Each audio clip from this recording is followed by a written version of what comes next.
another episode of Power Move Makers. This series was created with a simple goal in mind: to bring to the table high-level executives, successful entrepreneurs, and just all-around inspiring human beings. Not just focusing on their successes, but more important, shining a spotlight on the road they traveled to get there. Now, this week's guest, it is my honor, it's my pleasure to have him on board. I've been a big fan of his for so many years. We're in totally opposite industries, but me being a closeted geek, a closeted tech guy, I always go to his YouTube channel to see what's the latest and greatest out there and know that he's going to give me very unbiased, unfiltered, just true information about anything I'm looking to get into, whether it is mobile phones, computers, smartwatches, so forth and so on. Please welcome, because it's my honor to bring to the show somebody who I admire and have been, a subscriber to his channel for so many years, Mr. Mobile himself, Michael Fisher. Mike, welcome to the Power Move Makers broadcast. Mr. President, I'm happy to be here. Thank you for having me. Always nice to talk to a fellow New Yorker, something we discovered just offline.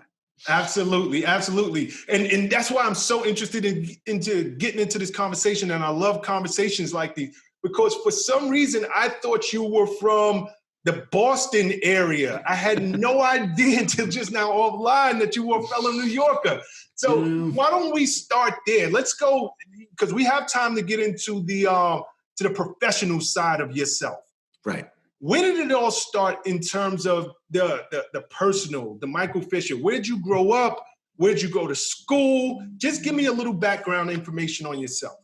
Sure. I grew up in New York State, but everyone thinks New York City. As you know, it's a big state. There's some country to be seen too. I grew up in a tiny little fishing village on the North Fork of Long Island. I graduated with like 90 other kids. Wow.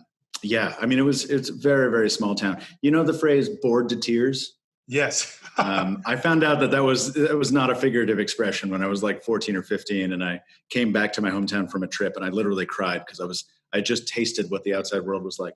But listen, beautiful place once you're an adult. As a kid, tough to appreciate. You want to go see other things. So I did. I graduated high school. I went to a college called Old Dominion University in Virginia, in Norfolk, Virginia, which I just absolutely loved. I loved so much, I spent more than 4 years getting my degree. That's fine.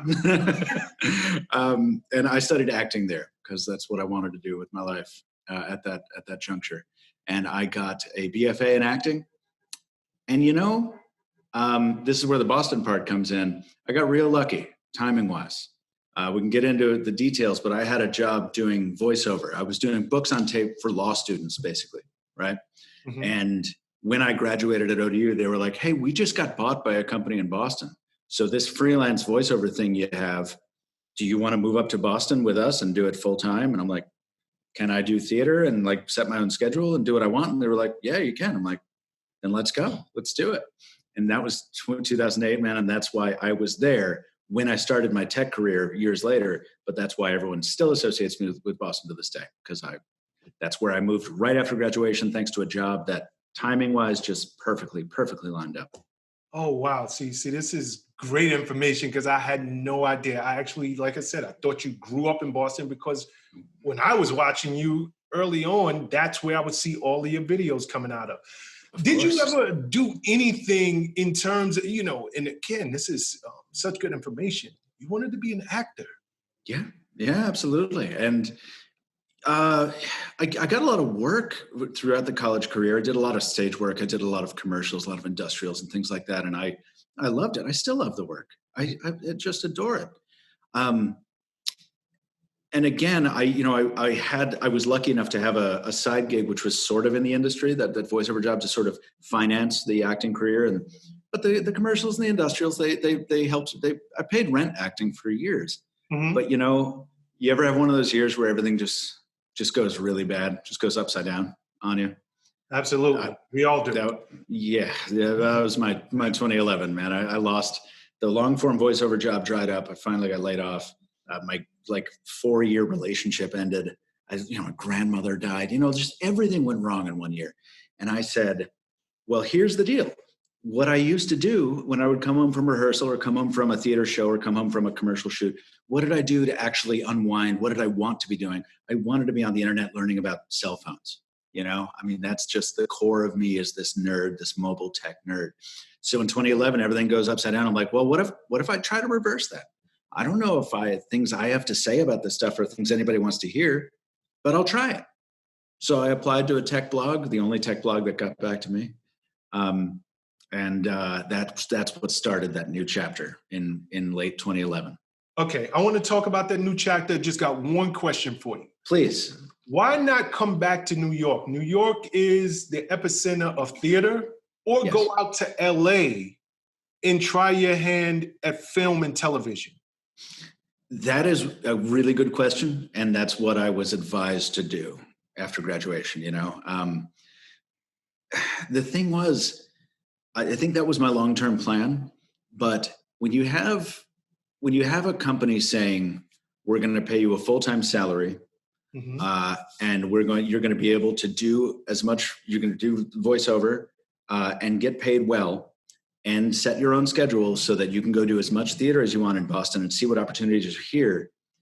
For a college graduate who's just getting out of school, it's tough to say no to any acting work. I think it's kind of drilled into you a lot. It's like, not that Books on Tape for law students was acting work, but you know what I mean? It's related, and it gives you the flexibility to do the stuff you love. So it's tough to say no to it. And I think I was like, maybe this will set myself up for more success down the road, even though it's not immediately what I want to be doing, and it's not what I want to be doing for the rest of my life. Got you. Would I have chosen differently? I don't think I would. I think I'd make the same decision again, but there are some regrets I have from later on down the road that I will share in a bit. Okay, good.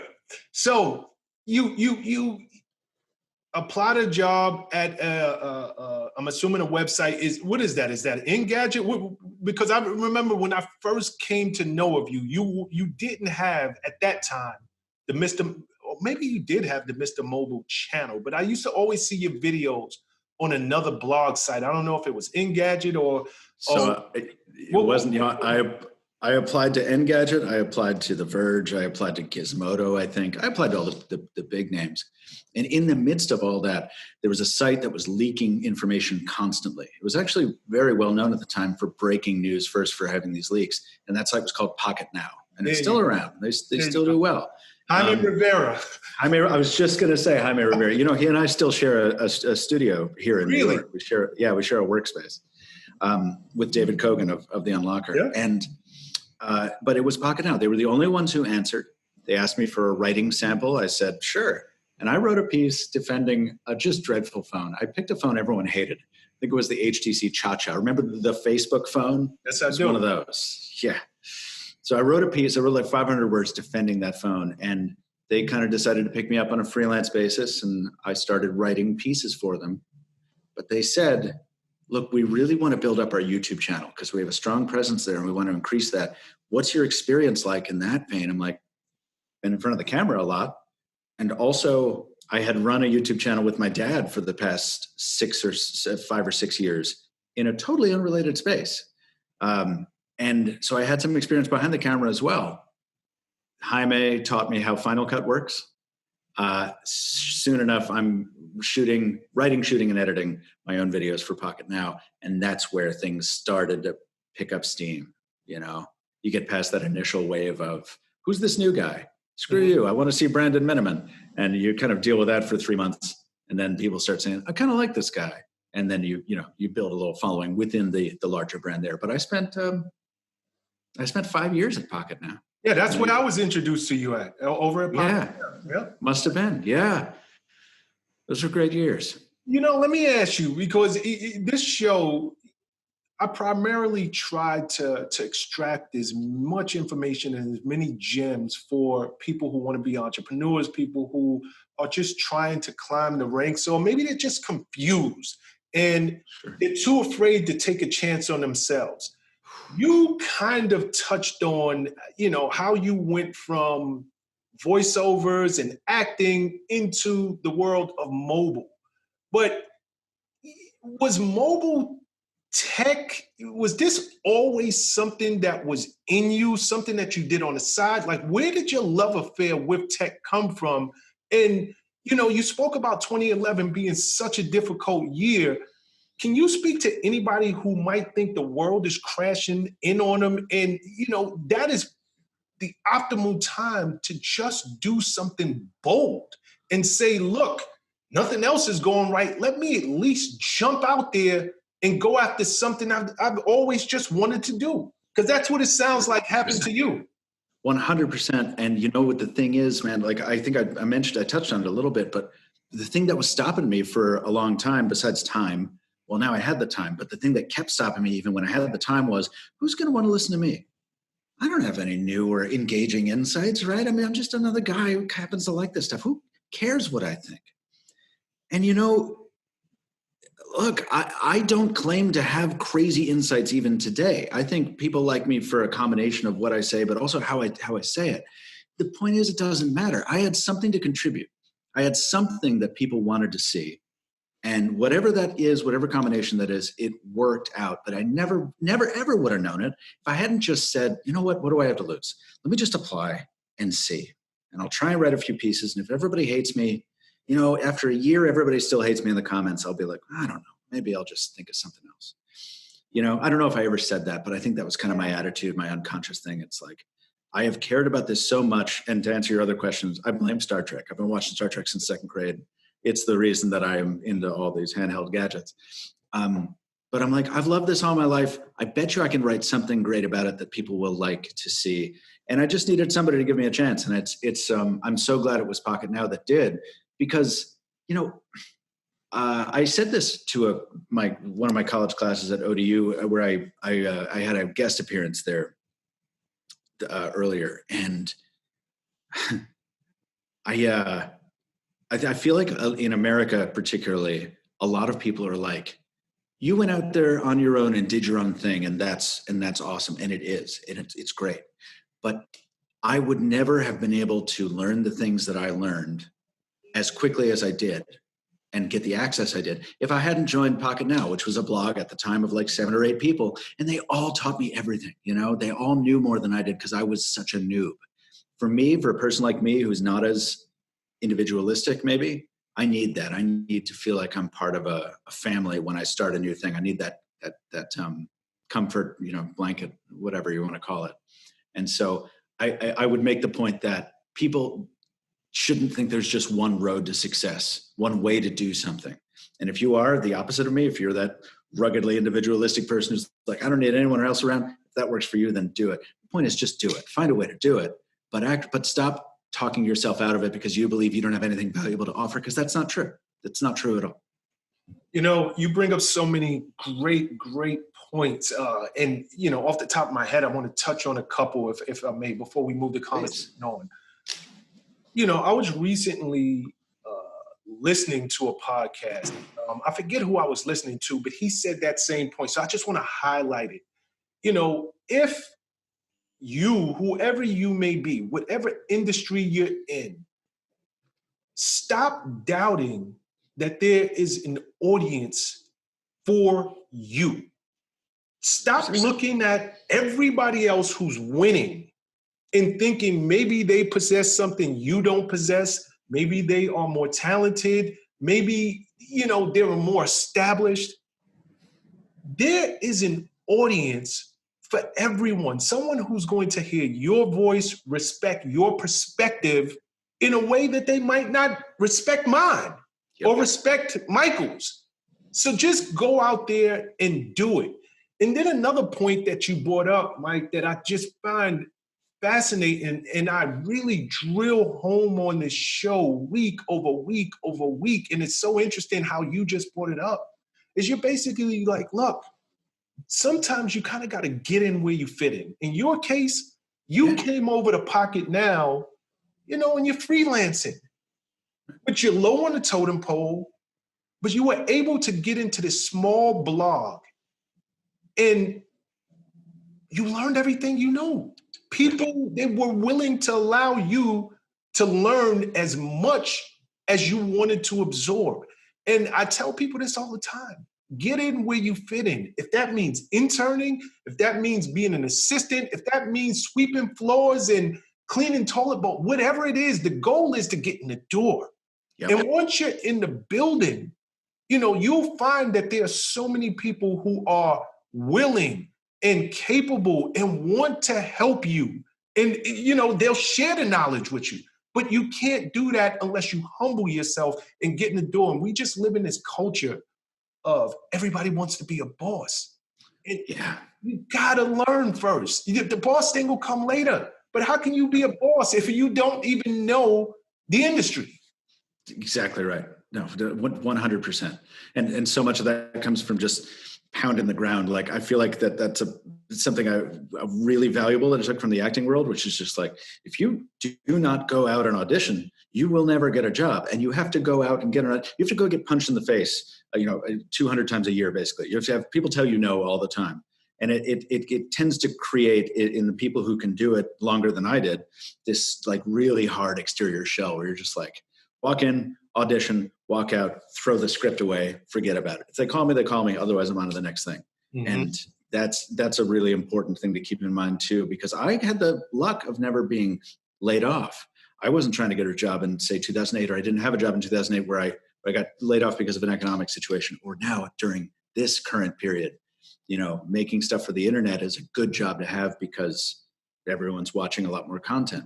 But for the people whose timing, who aren't blessed with really great timing in that way, it's important to try to avoid the trap of succumbing to, well, I just got laid off for the third time in 2 years, so I'm going to give up. Well, maybe it is time for a new thing. But if it's not, if you still have a passion for it, just keep going back to it, and eventually it's going to work out. Absolutely. I'm not a motivational speaker, but I do believe that, No, I mean, you believe it because you're living proof of it. So it's very important for all of us to share these gems and to let people know that we're no more exceptional. We're just as human as they are. The only thing different that I have ever come, granted, there are some extremely talented people out here, without a doubt. But if you work hard, you can catch up in terms of talent. There's people who are just naturally born gifted, but the great equalizer is work ethic, right? Yeah. But at the end of the day, the main thing that I've personally found, and I've interviewed a lot of highly successful people, the thing that separates them from 99.9% of the other individuals out there, they just never gave up. It's as simple as that. No matter how many times they got punched in the face, no matter how many times they got told no, no matter how many times they faced adversity, disappointment, setbacks, they found a way to get back up and go at it another day. Yep. It's as simple as that. 100%. And I will say, before we get too far away from the voiceover job, because there is a useful anecdote there. That was a full-time job when I left college. Yes. And it paid me very well. It didn't start that way. It started 3 years before that because I saw an ad on Craigslist for a startup that was doing books on tape for law students. And I auditioned in a Starbucks and they paid me like $12 per case file. I was advised by my acting professor, who I really, really respect, and it was good advice, do this a couple times and then say no, because they're not paying you enough. Okay. I just kept doing it. And the money kept increasing and the work kept increasing. And then it turned into this really big thing. But it never would have happened if I had been too high and mighty to say, like, no, I'm not going to drive up to a Starbucks and audition for you at a table. You just, if you're trying to get a foot in the door, there's almost no wrong way to do it. You maintain respect for yourself. Don't do anything like, but you know what I mean? There's almost nothing you shouldn't do up to a certain point. No, I'm so happy you told that story. I think it's necessary, and I think a lot of people will benefit just from that statement of you saying a professor, someone who obviously you looked up to.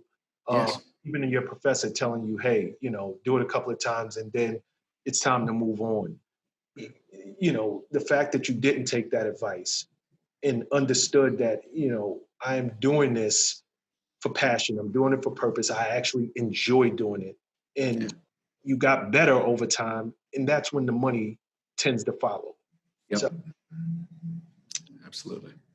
I love interviewing people like yourself for a very specific reason, because you guys have found success in non-traditional industries. Uh, YouTube, there are a lot of creators out there, and I don't know if you consider yourself a creator, a journalist, a reviewer, maybe you're all encompassing. Somewhere in But between. Yeah. yeah, you're somewhere in the middle of that. But I love the fact that you're not you're not checking into an office. It's not traditional. So I gotta ask, at the beginnings of this, because even that, going into a very, very untraditional industry or untraditional way to make money, creating a YouTube channel. YouTube 2020 is not what it was in 2011. So in some ways it's better, in some ways it's worse. Um, but did you know at that time there was this big opportunity, or was it just for the love of tech that you said, "Hey, you know what? There may be some opportunity in YouTube. There may be some opportunity building out Pocketnow's YouTube channel, and I'm just going to see where it takes me." Or at that time, were you able to see the future of where the world was going? I had gotten a very early lesson in how YouTube was going to change the way people like us work. It was before Pocketnow. It was even right around the voiceover job. It was 2006, man. And again, before my tech life, my dad builds a lot of scale models of ships. This is the most abrupt left turn I can give you, but here it is. And I like building ships with them. I like filming them. I used to like making them look good on camera in 2006. I'm talking about rolling with a camera that had no audio, that would do a maximum of 15 seconds per clip. It's basically like, 1908. And we would upload these clips to YouTube just for fun. And I guess at some point, I turned on AdSense. And so in 2009, Google sends us an email and says, "Hey, it's tax season. You have like almost $1,000 sitting in an account here, and you have to claim it. Otherwise, it's going to be forfeit." And I'm like, I literally got on the phone with my dad. I'm like, "This seems bogus. Do you agree?" He's like, "Yes. Let's try to cash the check and see if it works." Okay. And we did. And, it was legit because it was the early days of Google AdSense, and people had watched enough of these model ship videos to bring enough revenue in. And it was like, oh, crap. My dad has always been one for unconventional work as well. He's not a 9-to-5 guy. And I'm like, "Dad, well, let's just shoot more videos." So we did more. We did rockets launching off of barges and sinking model Titanics and, submarines. And that was 4 or 5 years of that experience was like, there's plenty of eyeballs out there, and there's a lot of money to be made here if you can do it full time. So yeah, coming into Pocketnow, I knew I knew how much money could conceivably come in from a YouTube thing. And it was very appealing to me that it wasn't a typical corporate job, man. Because in addition to Star Trek, I was also deeply corrupted by, the film Office Space. Where it's like, it's like that hit me at a particular time in my life where I was just like, yeah, I don't want to go into an office every day. That's not the kind of job that I personally like. No disrespect to anybody for whom that's great. I mean, we're all different. It's just not for me. And so I knew once Pocketnow was like, let's lean into this YouTube thing. Yep. Well, that's the strongest part of the website right now. So I agree. Let's do that. And that's where our skills kind of met up nicely, because they taught me things I didn't know about the tech world. I was able to bring a little bit of my experience to the YouTube world, and suddenly we had a really nice thing going there for a number of years. It's good. I'm really glad you told the story about your dad for a couple of reasons. I tried my best. The older I get, I come to realize that every experience we go through in this life, it's not accidental. It's always setting us up for something that we may not even see. We may not even be able to put the pieces together until we look behind us. And they say hindsight is 20/20. So here you are working with your dad, totally unrelated field, but you're starting to get an understanding of YouTube and how big it can become, and understanding AdSense in the early days of YouTube. 2006, I believe, is when YouTube was bought by Google. Yeah, Yeah. I think so. So you were in there from the ground floor. But so that's one area. Then there's the acting and the voiceovers, which if anybody ever watches your videos, your voiceover is key. It's that voice that we all come. I could be blindfolded and hear your script, and I'm like, that's Mr. Mobile. There's my commission right there. So all of these things kind of came into help you that you didn't even know one day they would be useful for your chosen career. So I just think it's good to point out, no matter, guys, whatever it is, the journey you're on, embrace it. It's so important that you embrace every experience that you go through because you don't know. And I can almost guarantee at some point in your life, it is going to come into effect where you have to use those experiences and it's going to benefit you. So I'm glad you told those stories. I want to switch gears. You're known as Mr. Mobile. Mobile phones. Let's talk phones for a second. Let's do it. As a reviewer, do you buy your phones? Are they given to you by brands? Like, what does that even look like for you? So most of the time, if we are talking a YouTuber of my scale, most of the devices you see on the channel are review units. Most of them get loaned for a period of at least a week. I mean, that's bare minimum, and it's tough to do a review in a week for me.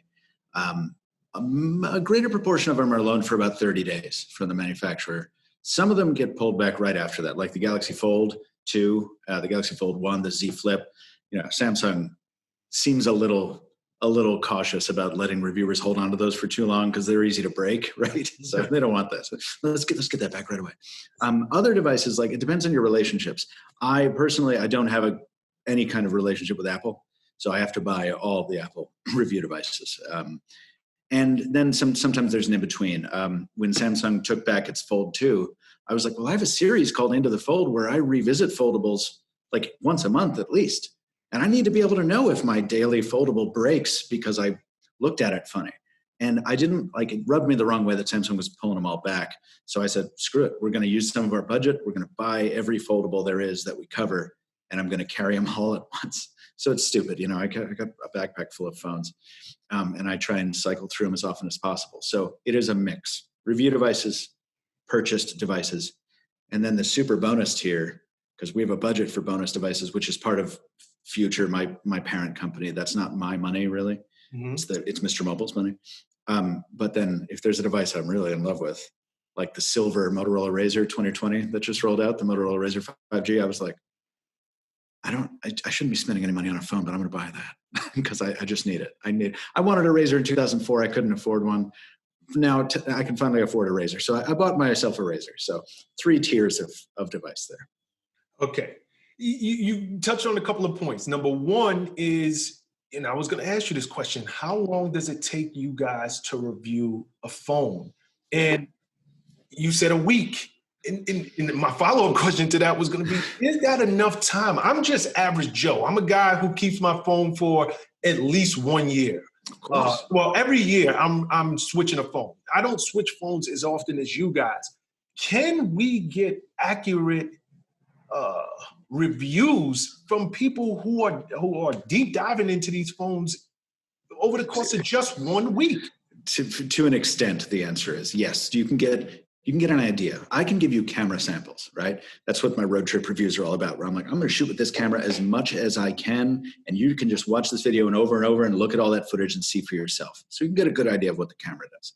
We can get a fairly good idea of what the battery is like over the course of a week. I run that, maybe there's 5 cycles in that period. Yeah, I mean, those are things we can know. And I can tell you, here's what it feels like. Here's how it compares to a phone you might have.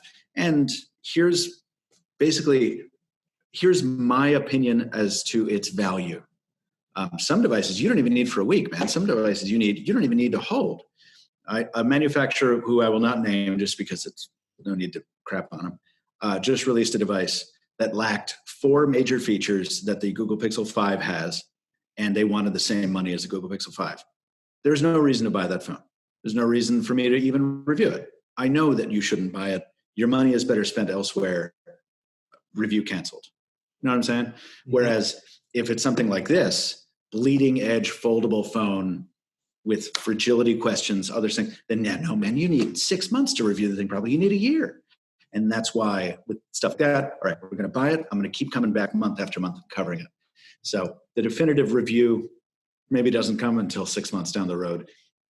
But part of the unfortunate necessity of SEO and making money on the internet is if you don't have at embargo time, Samsung Galaxy Fold 2 review, quote unquote, right when that embargo lifts, you're just not going to get as many eyeballs.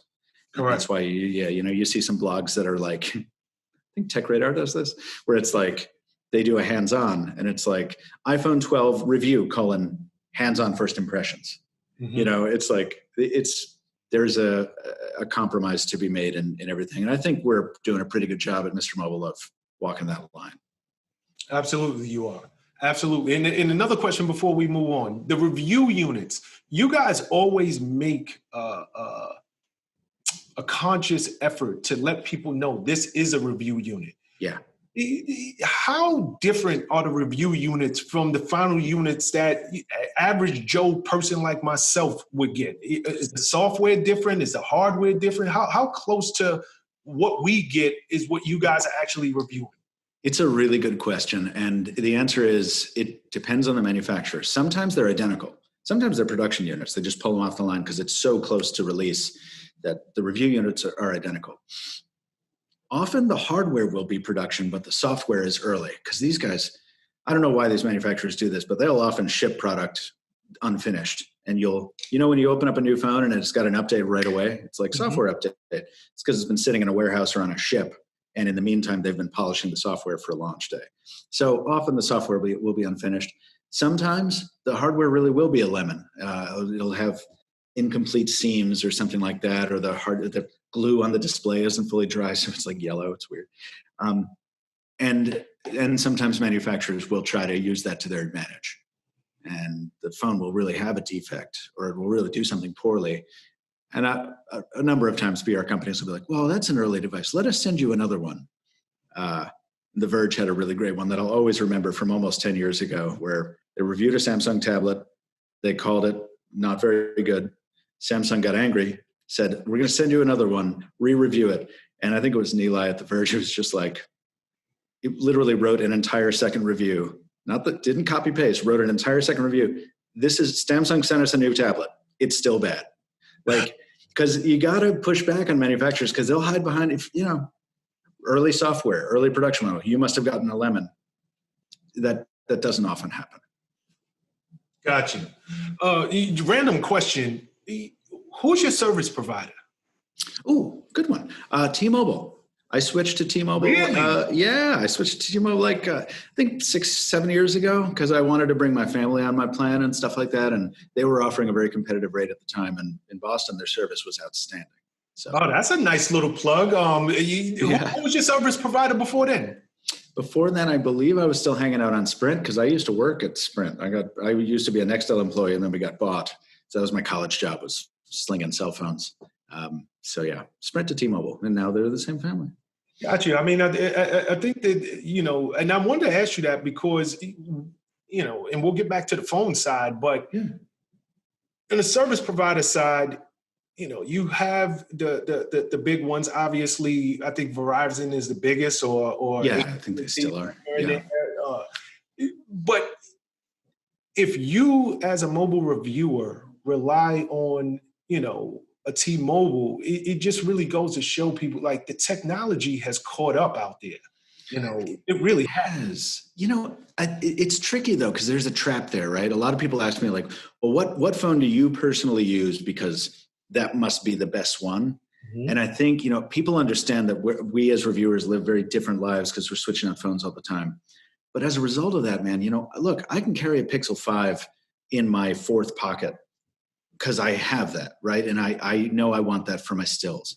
I can carry an iPhone 12 Pro because I know I need that for video to do my job. Because I always have these other devices around, I can pick an absolute weirdo for my primary phone. And that's just because I want to be That's what I want. That's what personally satisfies me. Does that mean that everyone should carry a BlackBerry Key 2 like I did? No. Does that mean everyone should go spend $1,000 on a Razor? No. I feel like people shouldn't make their buying decisions based on what we buy as reviewers, but based on the reviews we produce, if that makes sense. No, it makes absolute sense. And let's go there for a second. I've watched your videos long enough to know that you are one of the few people who would carry a BlackBerry Key 2 around for, what year did that phone come out in, like 2018? I believe that was 2017. 17 was Key 1 and 18 was Key 2. I think you're right. Yeah. Key 2, and you had it in your pocket for a couple of years. Yeah. Well, it was a lot less than a year, but it was a long time. Yeah. Yeah. What I love about your reviews is you're pretty honest in that way. Everybody else seems to need the latest and the greatest. So question for you. What is it about, and I know we can go into this because I love your series, When Phones Were Fun. Yeah.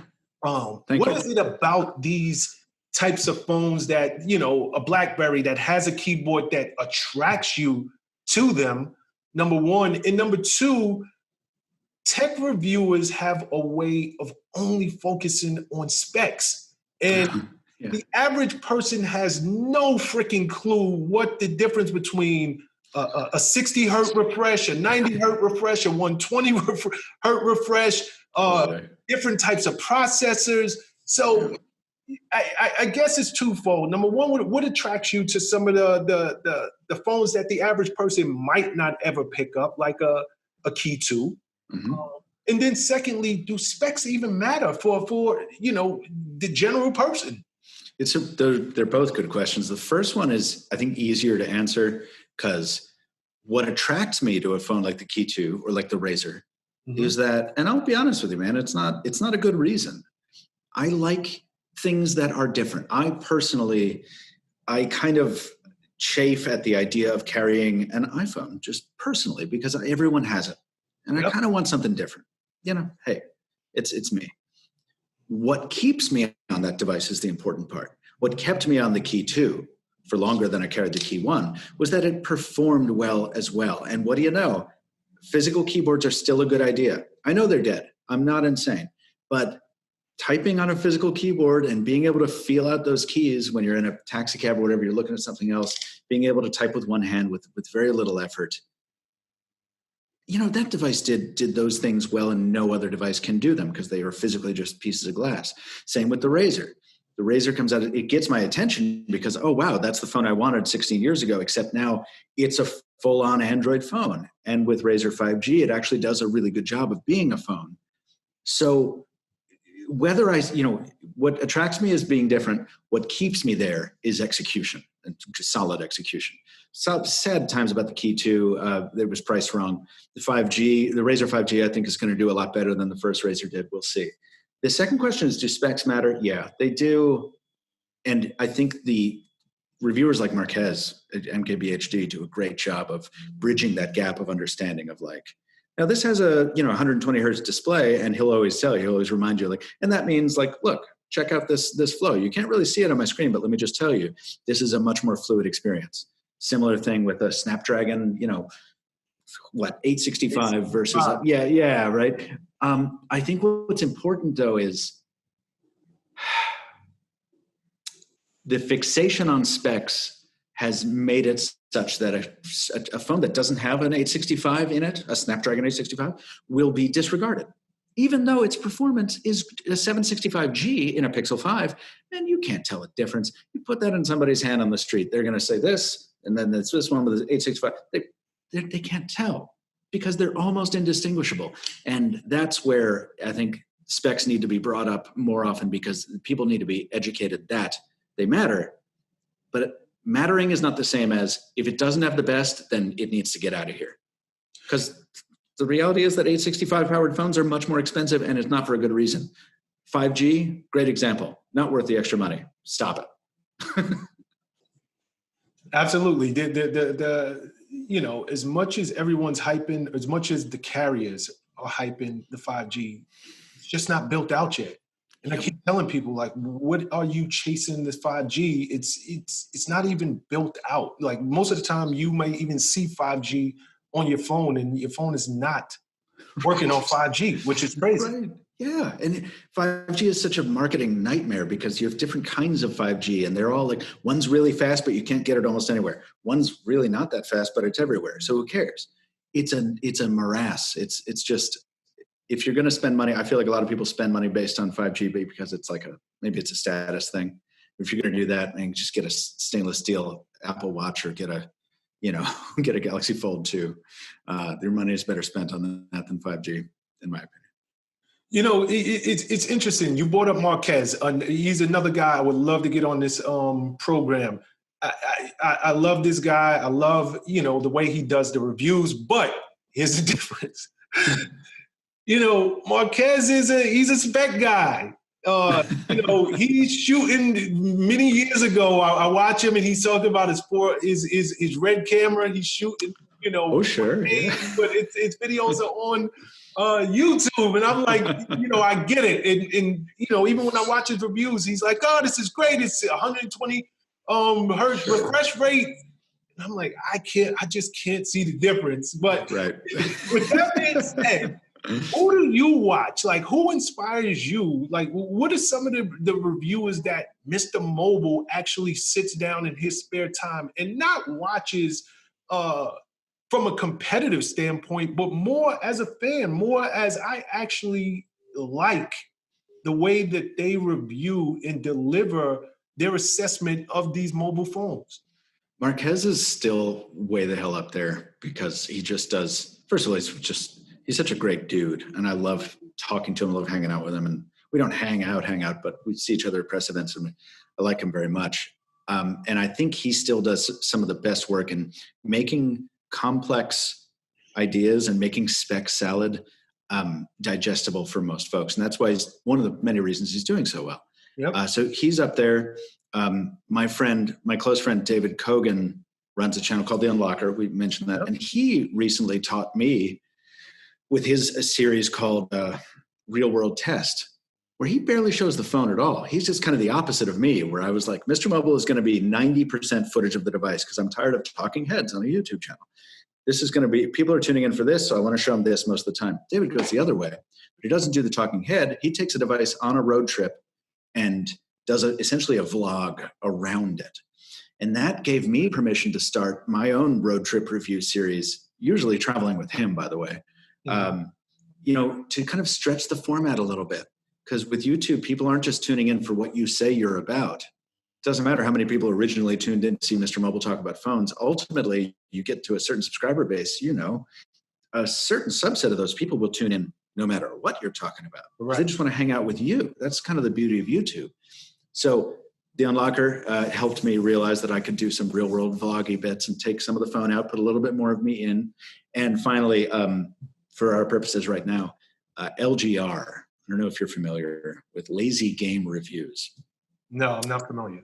This is a guy who's pretty legendary, I found out in retrospect. But when COVID first happened and we were in lockdown and watching a lot more YouTube, he essentially reviews 30-year-old computers and 30-year-old computer games. And it's a big retro bath.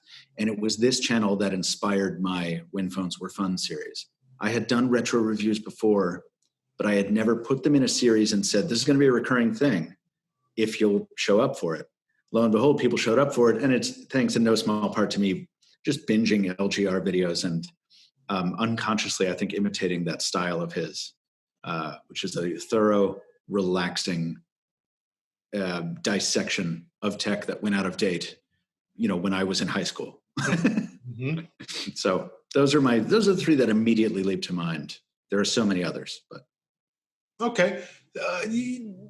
Do you remember, and I asked this question to another vlogger offline, another reviewer offline, Flossie Carter. Oh, I love Floss. Yeah, he's another Brooklynite. Right. So shout out to Floss. I know. Amen. I should have mentioned Floss too. God, he's so much fun. Go ahead. Yeah, I asked him a question. I was like, Floss, do you remember the video, the review, whatever it was, phone, or was it a computer at the time? Do you remember what it was that put you on the map? Do you remember your video that took you from, I don't know, 1,000 subscribers or 2,000 subscribers, and just you wake up one night and it just has traction? You're just like, holy smoke, I ride. I'd be interested to know what Flossie's answer was to that, because I'll tell you after you tell me. Okay, all right, we'll play it that way.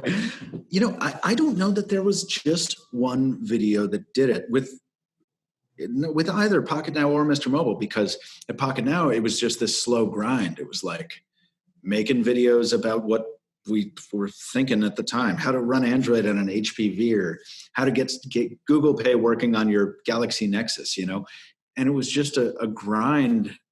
And I was plugged into an existing user base already. There was already an audience there, right? And with MrMobile, we pulled that audience, a lot of the Pocketnow audience over, or at least they, convinced them to also subscribe to MrMobile. So there was already a built-in audience for MrMobile too, based on what I had done at Pocketnow. So there was not a video that like made it happen, I don't think. But go ahead. Well, there was a video most recently that showed me that an idea I had was going to work out, and that was When Phones Were Fun, dude. I love that series. Thank you. I love making it, and it's what it means the most to me. I mean, I love that series. But dude, I ordered that Matrix phone that started out in episode 1. That was $1,000 phone. It was $1,000 eBay purchase, which, we have budget for that. Just like, if this doesn't pan out, I'm going to have to do some explaining to somebody eventually. And when it hit, like, that thing jumped right off the peg and just kept going. And when it passed 1 million in like a week, I was like, okay. Now you got something. This is going to work. Yeah, I can maybe keep. And when the next one hit 1 million, and I was like, okay, all right, cool. That's some of my favorite things, when you try something and it works. I mean, I'll never forget. No, I love that series. I love that you're doing it, man. And you're bringing me back. Some of the phones you're reviewing. I mean, we all had these phones. It's like, I haven't seen this. And what's crazy? Because, and this is crazy that I didn't even have this as a question, but just watching your videos, I always wondered, how do you even remember how to use? Because you pick up a phone today and you can kind of use them, no matter what brand you get. They kind of, if it's Android, all the Androids kind of work the same. If it's iPhone, it works the same.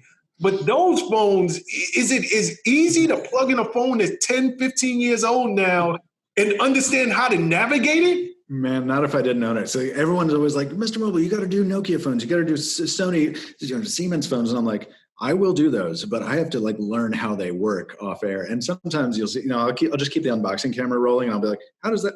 Oh, that's not. Okay, I don't know how to work this. That's part of the fun, right? It's like rediscovering that. You should do an outtakes, man. I'm sure that would be fun for us to see. I totally agree. And once I get a little bit more in terms of human editing power, I think I will do that. I'd like to bring on an editor to do fun projects like that. But for me, like, rediscovering how that stuff works is part of the fun. And re-listening to some of those old ringtones, like, you don't realize how a phone hits you until you fire up a ringtone that you haven't heard in 16 years. And you're like, I mean, that's bringing back old best friends. I've got like an old girlfriend, maybe. I was like, I don't know I remember picking up this phone and getting great news or getting bad news, like this very phone.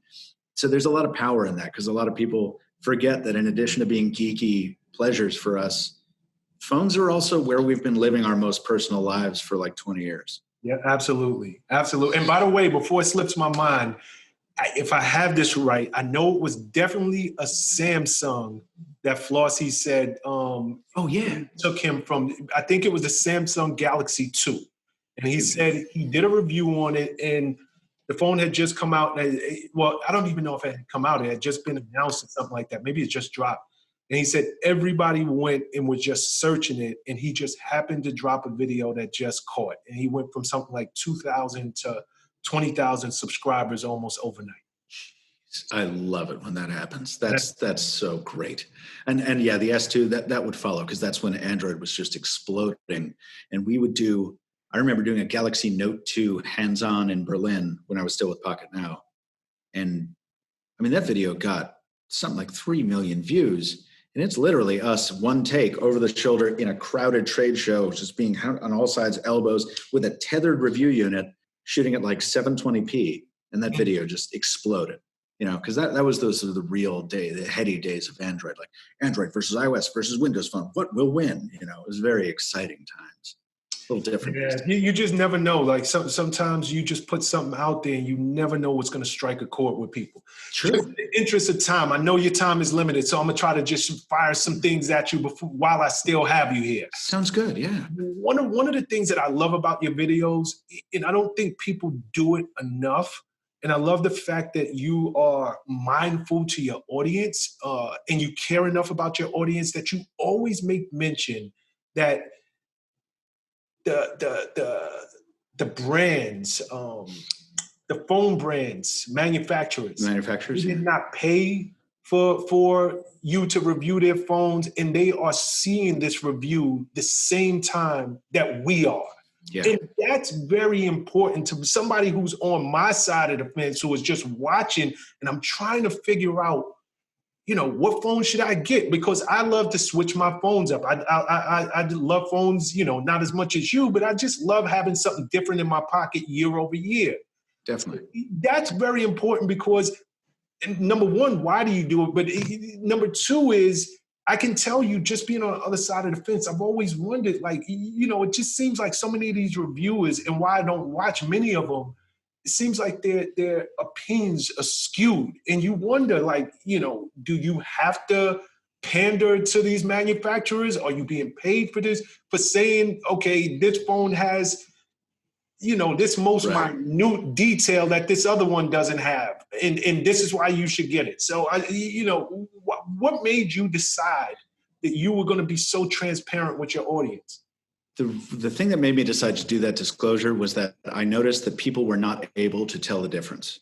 Now, look, I make sponsored content. You know this. I have D-Brand as a sponsor. I do VPN sponsorships. You know that I take a minute aside in every video to be like, hey, this video is brought to you by these folks. And that's a sponsorship. That's a paid commercial ad, and it's disclosed as such. But I'm finding more and more that I'll do an ad like that on Instagram, where it's a still shot of me using, whatever it is, a headset or something like that, and it's paid. And the comments on those ads are no different than the comments on a post where I'm legit reviewing something. People ask the same questions. They talk to me like I'm an impartial reviewer talking about that thing, even though it's a commercial. Mm-hmm. And so that's deeply concerning to me. Because look, we have to do ads to support ourselves. We have to do ads so that these videos are possible. But it's critical to me that those ads are properly disclosed. So the difference between me, guy helping you spend your money or just have fun with a piece of tech, and guy who is sponsored by this company who has put these words in my mouth, essentially. Correct. I try to be as distinct as possible in those two worlds. And there are not many reviewers that I know or that I associate with personally, but everyone draws their own line. And sometimes, especially in countries that doesn't have a robust federal trade commission like the United States, those disclosures they're a little bit more muddy. And so you don't really realize that the guy who is reviewing this phone is being paid by that manufacturer to do that, running his copy by that manufacturer and letting them make changes to what comes out of his mouth. So it was just critical to me that everyone know when I'm speaking as a reviewer and when I'm speaking as a spokesman. There are things I will never do, like take money for a review.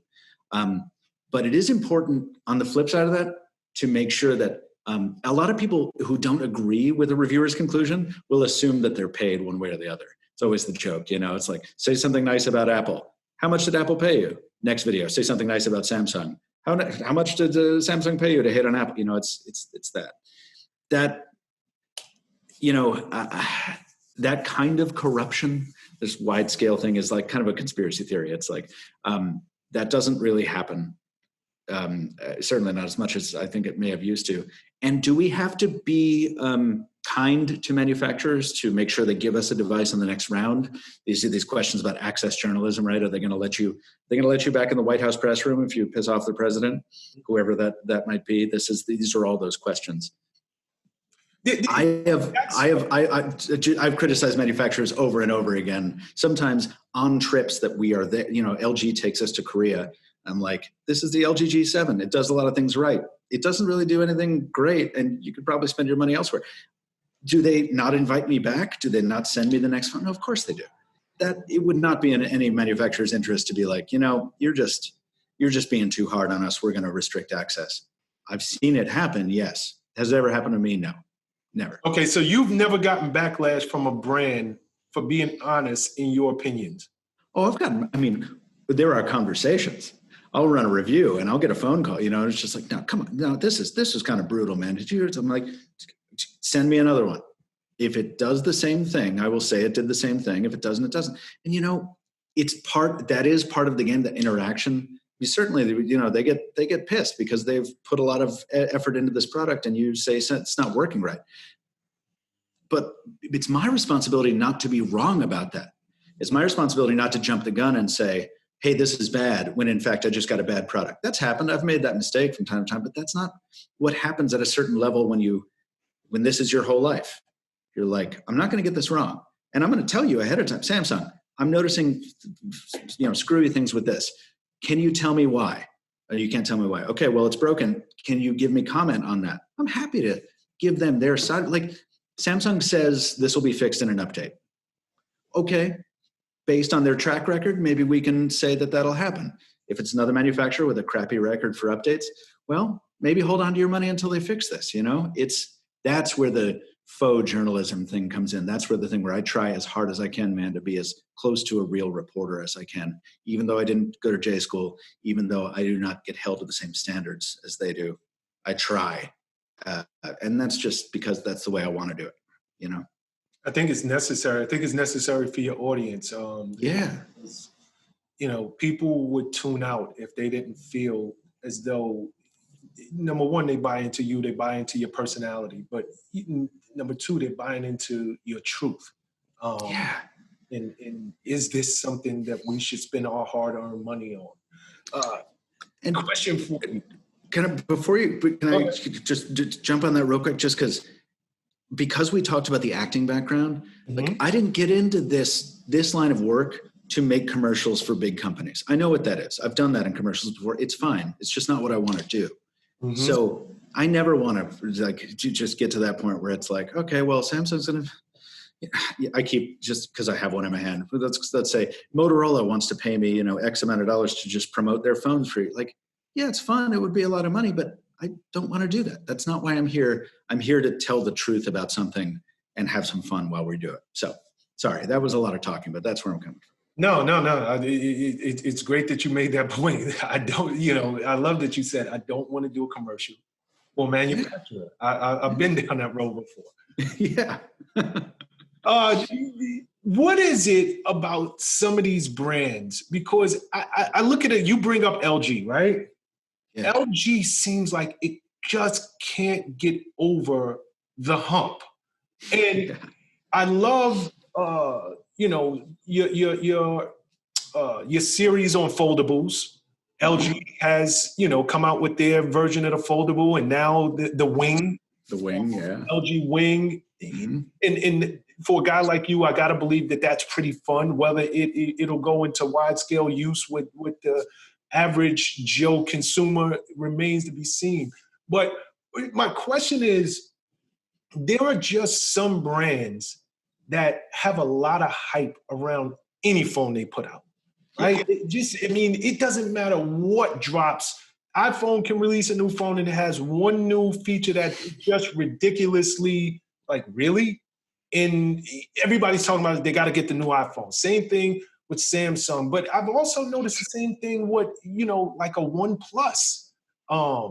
They've slipped in the marketplace. Like, what is it that these brands are doing so right that has the word of mouth and the people talking? Because I believe, me being a marketing and promotion guy, there's no better marketing that you can get than word of mouth, than one peer talking to another peer and saying, you got to get this. Or conversely, you got to stay away from that. What are they doing so right that, maybe even the Pixel, because I remember when even the Pixel, that series came out and they switched from, I forget what the next one, when they switched it over and rebranded as the Pixel.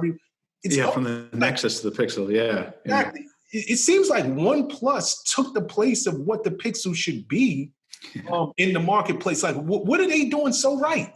You know, it's funny. I think of the two examples you brought up, I think they're totally different stories and different approaches to success. Samsung, for years, man, even when I got into this business, no tech reviewer carried a Samsung phone. They were popular, but they weren't like, there were so many other brands that were doing Android right, doing more interesting things with design or with features, whatever. But Samsung had the scale and the commitment to just keep on driving and keep on going and keep on relentlessly improving. It took them, in my opinion, it took them a very long time. They eventually got to this place where not only do I carry a Samsung as one of my 2 daily drivers, but I love it. And that's just because they've gotten to a place where they can redefine what a phone is. Unbelievable. OnePlus, on the other hand, they had such a tight, well-made product, perfectly targeted at the people they were going after, basically from the first one. A couple hiccups here and there, but almost every year they're kicking out a phone that's amazing and that is priced very competitively. And OnePlus kept screwing up in the beginning. Remember how their PR was a disaster for the longest time, or rather their marketing, not their PR. Their advertising, man, they just could not stop making flubs. It was embarrassing. And yet they were so successful because the product was so rock solid. And now look at them. Now they're in carrier stores in the US as a major manufacturer. But in the same breath, they're not all that different from Samsung, because as much as OnePlus loves to sell itself as I'm a little upstart, look at me go, help kickstart our phones. They're owned by BBK. They're owned by one of the biggest electronics conglomerates in China. They're the same house as Vivo and Oppo. So I think OnePlus really got to where they are by controlling the message. As much as they screwed up for years on the marketing side, I really think that they kept driving home this thing of, this is who we want to be perceived as. And then on the backside, whether you believe that or not, isn't this a really great phone? And it was. So I think that there's a lot of lessons to be taken from both of those things. But in much the same way as a lot of people perceive me as going independent, people still say, I'm so glad you left Pocketnow and did your own thing. I did leave Pocketnow. They're still doing very well, but I didn't leave to do my own thing. I left to build something else with someone else, Mobile Nations at the time and now Future. So it's all about perception sometimes, isn't it? Yeah, it is. And I got to congratulate you. You hit a major, major milestone this year. 1 million subscribers, man. Congratulations. Thank you. It feels good. Wow. How long did that take you? Is that 7 years in the making? 4. So we started MrMobile in 2016. Oh my God. You killed it, man. Thank you. I think we were starting, when we started seeing the subscriber numbers come in before we'd ever posted a video, we were like, wow, are we going to hit 1 million in a year? And I think that buoyed me to a certain degree. And then when it didn't happen, I was kind of getting impatient for it. So now that I've hit that numbers are not everything. Certainly you can make a great YouTube channel with many fewer subscribers than 1 million.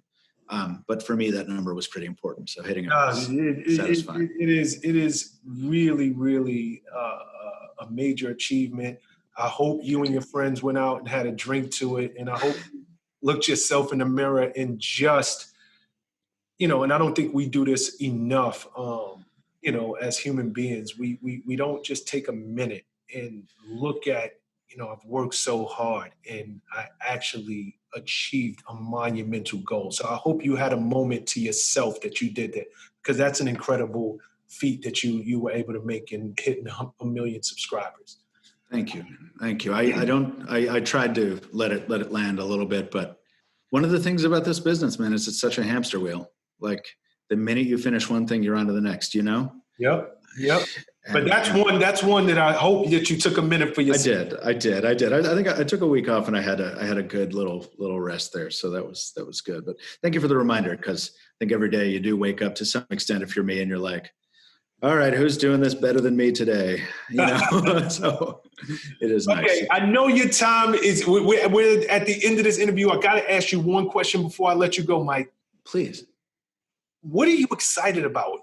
Can tech even go anywhere anymore? Have we maxed out? What makes you, as a reviewer, you as somebody who is a quote unquote made man in this space, Is there anything you're looking forward to? Is there anything you're excited about that we should be excited about in the near future? We're on the cusp of some really cool stuff. Just today, Apple is cranking out these new laptops with silicon they've designed themselves. And these are really very thin, very light laptops that have as much power as this big, heavy laptop I'm talking to you on now. That's exciting stuff. We are seeing, and I'm a broken record about them, I know, but we're seeing like new form factors in terms of tablets that can go into your pocket. And I'm working on a video right now that explains why that's such a powerful notion, even for normal folks, because I use this every day, and every day I find a new way that it makes my life better. Wearables are about to have another little resurgence as Google sort of gets into it a little bit more and maybe reboots its efforts a little bit. And then you've got crazy AR stuff on the horizon. Virtual reality sort of comes and goes every now and then, but I feel like AR is going to be one of those things where in about 10 years or so, you won't necessarily recognize as many things in the physical world as you do in the virtual one. I mean, there is an unlimited number of things to stay excited about, as long as you don't fall into the trap of, well, how much further can we go? Hasn't everything already been invented? Which is a famous quote from, I think, before the light bulb was invented. So there's always something, man. It's just a matter of keeping your eyes open and staying a little discriminating, not buying into the hype of things that don't deserve the hype, and maybe giving enough chances to the things that are being poo-pooed as, oh, that'll never work. No, it'll work. They'll figure it out. We're a pretty smart race of humans sometimes. No, I think we are. And it's exciting that there are still things that we could look forward to, even from a guy in your seat who, you're on the front line of these things. So, somebody like me who has to wait until it gets popularized in the marketplace before we get our hands on it. So it's good to just know that, sit back, buckle up. There's a lot more great tech on the way. Mike, where can my audience find you at? I am everywhere at the MrMobile. It's TheMrMobile, and that's on YouTube, Twitter, Instagram, and Facebook. I don't really pay attention to that, but those three, yes. Okay, Mike, it has been a pleasure having you on our platform. I really do have to say thank you. I know you're super busy, but just even accepting our invitation to come onto the platform and being so open and giving with your experience and helping to educate and really inspire some people who may want to get into your industry and just sharing your knowledge and wisdom. I thank you so much for your time, and I appreciate you, brother. Let me tell you, a true power move maker. Man, thank you very much. And it's not often that I get to come on a show like this and talk about more than tech, talk about things that actually matter, human things about the, kind of our human journey. So thank you. I really appreciate it, Mr. Press. You be good, brother, and we'll speak soon. Sounds like a plan.